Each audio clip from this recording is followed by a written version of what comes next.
Quick comparison, LCD versus LED. LCD, luma na nga ba? This is Jeff Data TV, kapisi mo Good na morning mga kamapya mo ka-PC. pa. For today's video, LCD versus LED. Ano nga ba ang pinagkaiba nila? Unahin natin mga ka-PC. LCD. Ano nga ba ang LCD? Ang LCD ay Liquid Crystal Display.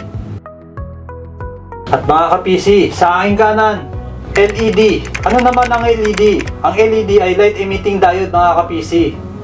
Dito sa LCD mga ka-PC, ito ay gumagamit ng fluorescent bulb para mapailaw niya ang kanyang screen. At dito naman sa LED, ito ay gumagamit ng backlight upang mapailaw niya ang kanyang screen.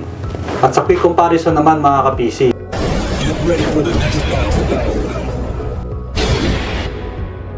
ang LCD monitors, kadalasan ito ay medyo makapal compare sa LED na maninipis. At syempre mga ka-PC, dahil nga ito ay makapal, ito ay medyo may kabigatan din kumpara sa LED na manipis, tapos magaan pa siya mga ka-PC. At ang honest review ko naman mga ka-PC, ang advantage ng LCD ay mas mura compare sa LED.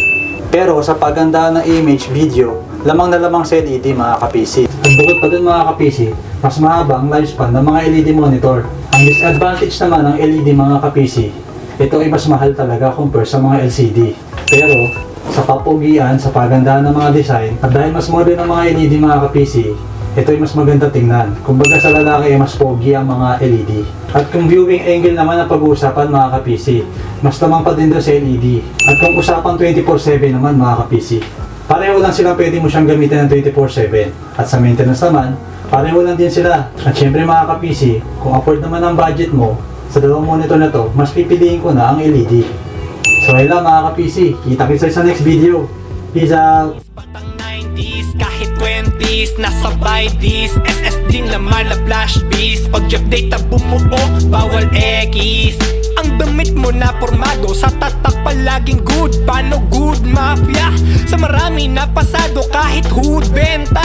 Di lang PC na kargado, pati shirt red.